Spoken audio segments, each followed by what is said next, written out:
Good evening, dear friend, and welcome. I'm truly glad you're here. Tonight there is nothing you need to accomplish, nowhere you need to travel, and no problem waiting to be solved. This time belongs only to you. As you settle comfortably beneath your blankets, allow the sounds of the day to drift farther and farther away. Let your breathing become a little slower, a little softer, without trying to change it. Simply notice the quiet rhythm of each gentle breath. Imagine that the world outside your window is slowly fading into silence.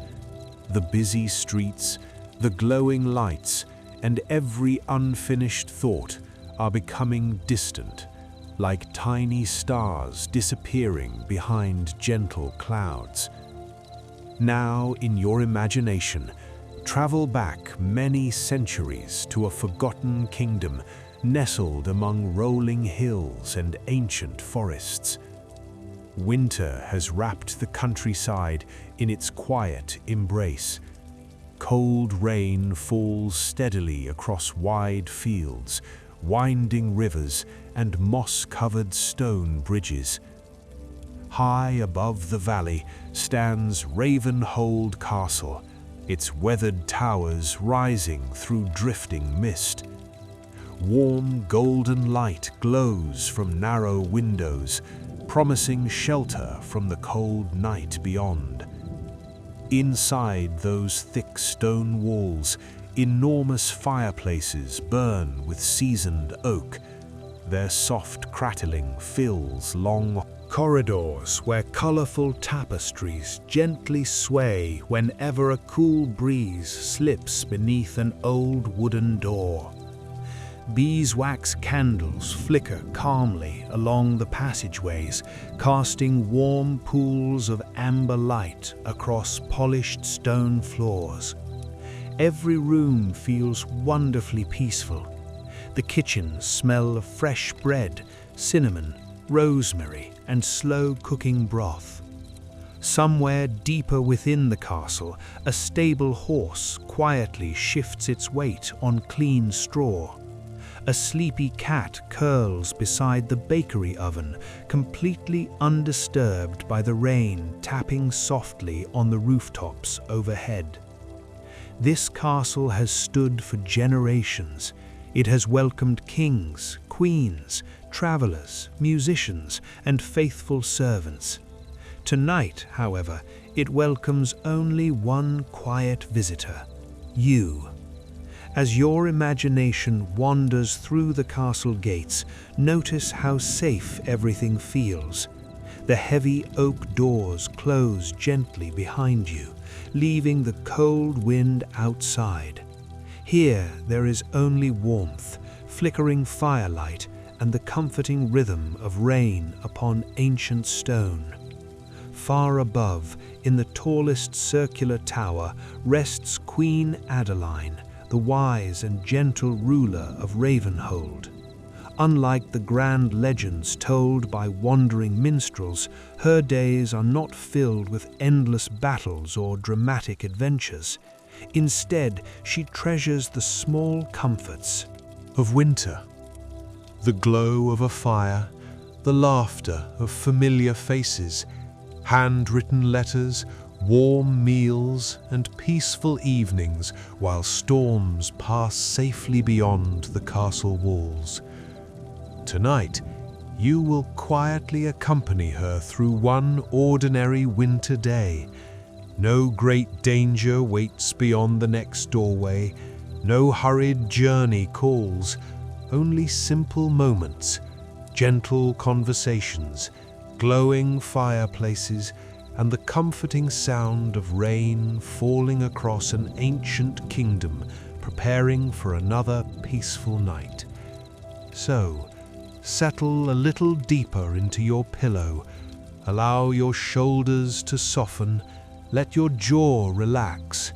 Feel the comforting weight of your blanket around you, as though it were a warm wool cloak protecting you from the winter air. Outside, the rain continues its endless melody.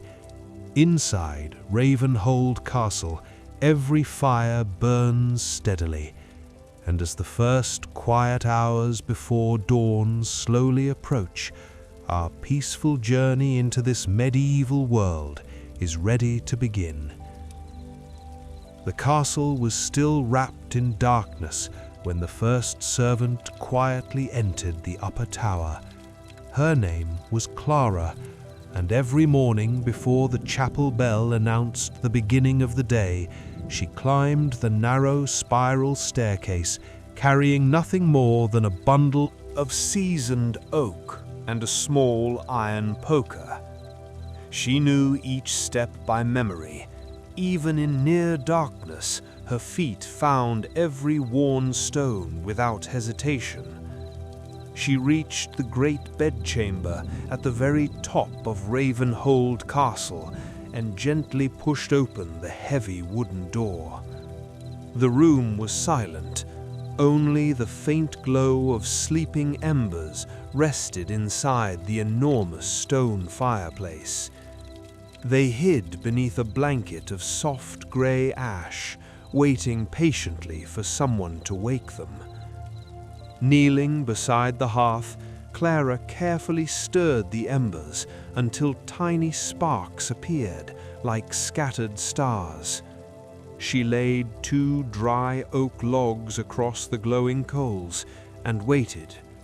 Slowly, almost lazily, the flames awakened. First came a whisper of smoke, then delicate orange tongues of fire curled around the wood. Within moments, the fireplace crackled with gentle warmth, sending golden light dancing across the chamber's ancient walls. Satisfied, Clara quietly straightened her apron. Without making another sound, she slipped back through the doorway, leaving the room to the comforting company of the fire. Outside, the winter rain had never stopped. It had fallen through the entire night. Soft rain tapped against the glass. Slate rooftops flowed from carved stone gargoyles and trickled through channels into the wide moat surrounding the castle. Water gathered beneath old wooden bridges before continuing toward the quiet river winding through the valley below. The steady rainfall never hurried. It simply continued as though it had all the time in the world. Far beyond the castle walls, dark forests rested beneath drifting mist. Bare oak branches swayed gently whenever the wind crossed the hills, and somewhere in the distance an owl called once before returning to silence. High above all of it, in the warm bedchamber overlooking the sleeping kingdom, Queen Adeline rested beneath layers of thick blankets stitched with wool and lined with soft winter fur. She had not fully awakened. Instead, she floated peacefully between dreaming and morning, where sounds arrived gently without asking anything in return. She heard the fire beginning to burn. She heard rain brushing softly across the shutters. She heard, somewhere deep below, a distant door closing as another servant quietly began the day's work. None of these sounds disturbed her. Instead, they blended together into the familiar music of winter. Castle had sung this same melody for cold season as long as anyone could remember. Fire, rain, stone, silence. Queen Adeline remained comfortably still. The blankets held the night's warmth, and the cool air beyond them made the bed feel even more inviting. She smiled faintly without opening her eyes. After all, even a queen could enjoy a few extra peaceful moments before the duties of the day began. The fire steadily grew brighter. Golden light climbed the carved bedposts, touched embroidered wall hangings, and painted soft moving shadows across the heavy timber beams overhead. Outside the windows, dawn had not yet arrived. Winter mornings were slow to appear in Ravenhold. The sun always seemed reluctant to climb above the distant hills, leaving the valley wrapped in blue-gray darkness long after morning had officially begun. Then, from somewhere below the tower, the quiet chapel bell rang its first gentle notes. Its deep, peaceful sound floated upward through stairways, corridors, and galleries until it finally reached the Queen's chamber. One, then another, then another. Each note lingered softly in the air before fading into the gentle rhythm of the rain. Rain. Queen Adeline slowly opened her eyes. The day had begun. For another quiet moment, Queen Adeline remained exactly where she was. The blankets were wonderfully warm, and the fire had only just begun to fill the chamber with gentle heat. There seemed to be no reason to hurry. Outside, the rain continued its patient song against the shutters, while inside, the only movement came from the dancing flames across the hearth. A soft knock came at the door. Before the Queen could answer, the familiar voice of Lady Margaret, her longtime companion and household steward, spoke gently from the other side. "May I come in, Your Majesty?" "You always may," the Queen replied with a sleepy smile. The heavy oak door opened slowly. Lady Margaret entered carrying a tall beeswax candle, although the growing fire already painted the room in warm shades of gold. Behind her came two young attendants. One carried a polished copper basin, while the other carefully balanced a large pitcher filled with steaming water, wrapped in linen to keep it warm. Lady Margaret paused beside the fireplace, extending her hands toward the comforting heat. "It is "Still raining," she said, almost as though reporting a daily tradition. Queen Adeline laughed quietly beneath the blankets. "I suspected as much. The gardener insists the clouds will remain until tomorrow. The gardener also believed the first snow would arrive last week. He did. And before that, he promised us sunshine." Lady Margaret smiled. "He remains wonderfully optimistic." The Queen sat up slowly, gathering the heavy blankets around her shoulders before placing her feet upon the thick woven rugs covering the stone floor. Even through the rugs, she could feel the ancient castle beneath her, cold, solid, unmoving. The attendants placed the basin beside the fireplace, where the warmth kept the winter chill away.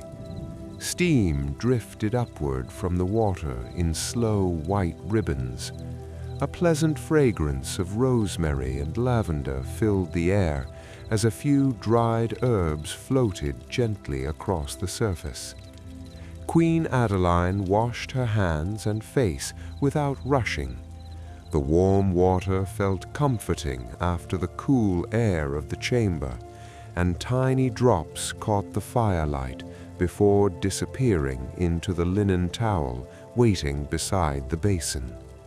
Morning routines had become almost a form of quiet meditation over the years. There was no need to hurry through them. Winter rewarded patience. The attendants then began helping her dress. First came a soft linen chemise that had grown wonderfully smooth after countless careful washings. Next were thick wool stockings that reached above the knees, woven by village women during the previous autumn when evenings had grown too dark for harvesting. A quilted underdress followed, warm enough to hold the day's heat close to her body. Over that, they carefully fastened a gown of deep forest green, its long sleeves lined with soft rabbit fur and embroidered along the cuffs with tiny silver vines. The fabric felt comfortably heavy, as winter clothing should. Around her waist, Lady Margaret secured a braided leather belt fitted with a polished silver clasp shaped like an oak leaf. Soft leather shoes completed the outfit. Finally came the warm mantle. It was woven from thick wool and fastened at the shoulder with an old golden brooch that had once belonged to the Queen's grandmother. The brooch had become something of a family tradition. Every winter it returned from its velvet box to accompany Lady. Another season of quiet mornings and glowing fires. Lady Margaret gently brushed the Queen's long chestnut hair, 100 slow strokes. Neither woman spoke very much. There was no need. The crackling fireplace filled every comfortable silence. When the brushing was finished, the hair was gathered into neat braids and pinned carefully beneath a fine ivory-colored veil. A simple circlet of polished gold rested lightly above her brow. Nothing about the process felt hurried. Outside, rain continued to fall. Inside, warmth continued to grow. The attendants carried away the empty basin, their footsteps fading quietly down the corridor. Lady Margaret stepped back and admired her work. "There," she said with quiet satisfaction, "now Ravenhold has its queen." Queen Adeline smiled warmly. "I believe I was already queen while hiding beneath those blankets." Lady Margaret laughed softly. "For a little while longer, perhaps." The Queen looked once toward the glowing fireplace before walking to the chamber door. Beyond it waited another peaceful winter day, filled not with great adventures, but with familiar comforts, gentle duties, and the quiet rhythm of life inside the ancient castle.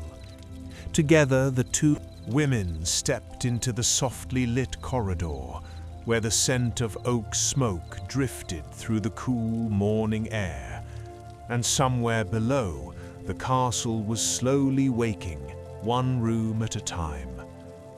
The corridor beyond the Queen's chamber was peaceful, touched by the soft glow of torchlight and the warmth drifting upward from countless fireplaces below.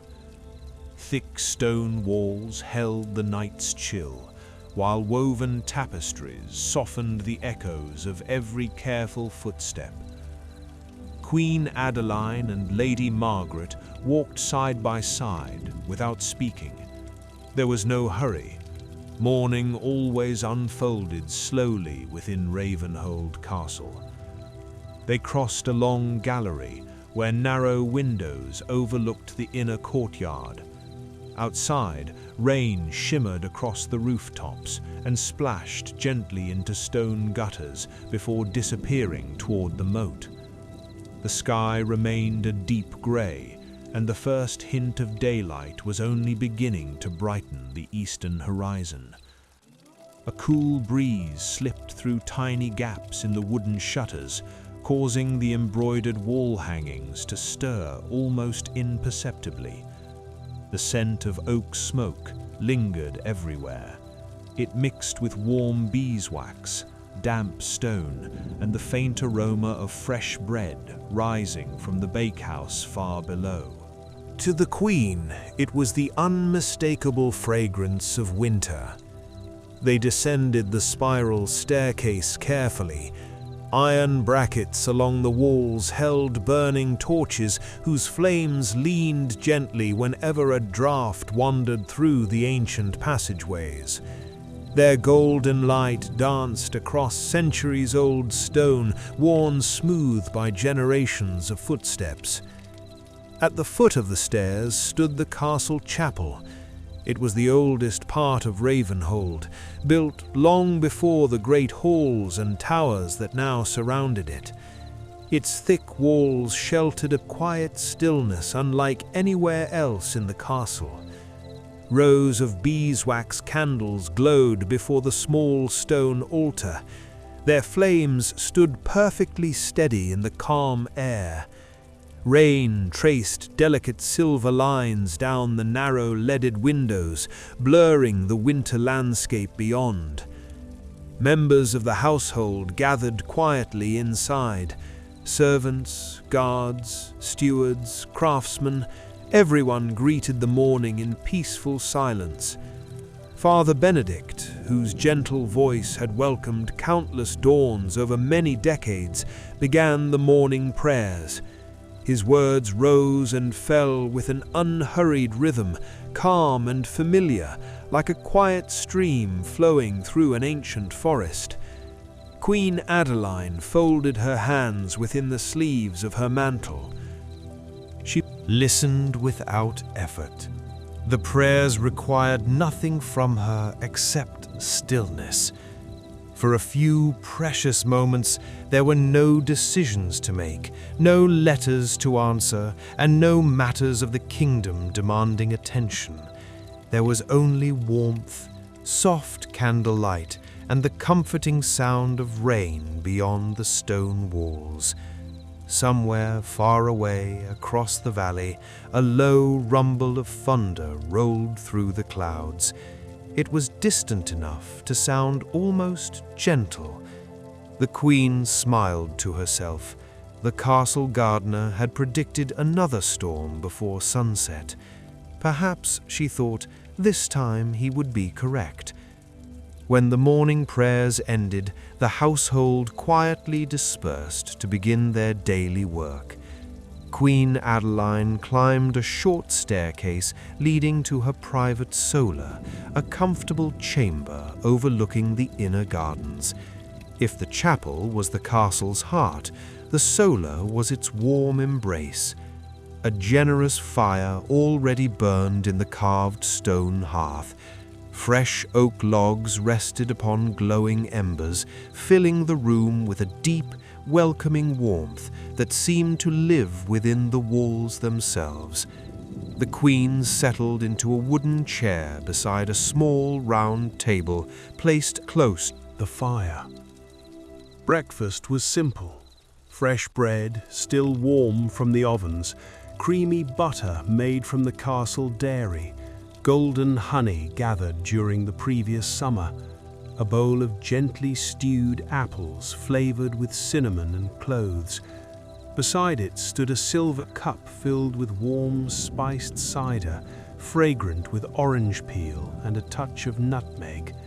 She wrapped both hands around the cup before taking the first slow sip. Outside, the rain tapped softly against the window. Inside, the fire answered with its own gentle crackle. Lady Margaret joined her with a smaller breakfast of her own. Years of friendship had long replaced formal ceremony whenever they shared this quiet room together. For a little while, neither of them spoke. They simply enjoyed the comforting silence. Finally, Lady Margaret smiled. What does today's calendar hold? Queen Adeline looked thoughtfully into the fire. A few letters with Master Edwin, a visit to the kitchens. I promised Cook Elinor I would hear every detail of her plans for Sunday's winter feast. Lady Margaret chuckled knowingly. That may take some time. It almost certainly will. After that, the Queen Adeline continued, I should visit the orchard storehouse. Thomas has been asking me to admire this year's apples for nearly a week. He has organized them twice already. so he proudly informed me. They both laughed quietly. "Then comes the midday meal," the Queen said. "A review of the manor accounts, perhaps 1 or 2 small disputes among the villagers, and after that," she paused, smiling gently, "nothing at all." Lady Margaret raised an eyebrow. "Nothing? Only embroidery, the fire, the rain, and a peaceful evening. A perfect winter day." Queen Adeline nodded. "In Ravenhold, those words mean exactly the same thing." The fire glowed brighter. Outside, the steady rain continued to fall, wrapping the ancient castle in another calm and unhurried morning. By the time breakfast had ended, the rain had settled into a slow, steady rhythm once again. It no longer seemed like weather at all. Instead, it had become part of the castle itself, as familiar as the crackling fireplaces or the distant ringing of the chapel bell. Queen Adeline's first visitor of the morning was Master Edwin, the elderly royal secretary. He entered carrying a polished walnut writing case beneath one arm and a bundle of carefully tied parchment beneath the other. His grey beard was still damp from crossing the courtyard, and tiny droplets of rain sparkled on the shoulders of his wool cloak. "Good morning, Your Majesty," he said, with a respectful bow. "And to you, Master Edwin. Please warm yourself by the fire before we begin." He smiled gratefully and stood beside the hearth for a few quiet moments, rubbing warmth back into his hands before arranging his papers upon the table. The morning passed peacefully. Some letters concerned merchants asking permission to expand their workshops before spring. Others came from nearby villages requesting timber for repairing a bridge damaged during the autumn floods. One cheerful letter arrived from a neighboring duchess describing heavy snowfall that had covered her garden so completely that even the stone fountains had disappeared beneath white hills. Each letter received a thoughtful reply. Queen Adeline never hurried her decisions. She believed careful words often prevented larger troubles later. At last, Master Edwin unfolded one final parchment. Its seal carried the royal crest. A smile quietly appeared on the Queen's face before the letter was even opened. The King. He had spent many weeks visiting friendly kingdoms to strengthen old alliances and attend peaceful gatherings throughout the south. His handwriting wandered across the page in its usual untidy fashion. He wrote of muddy roads, generous hosts, excellent food, and musicians who seemed determined never to stop playing. Most importantly, he expected to return within 2 weeks if the rivers remained passable. The Queen folded the letter carefully. For a brief moment, she simply held it close, smiling toward the fire. "It will be good to have him home," Lady Margaret said softly. "It always is." Soon afterward, they made their way toward the castle kitchens. The moment the great wooden door opened, a wave of comforting warmth surrounded them.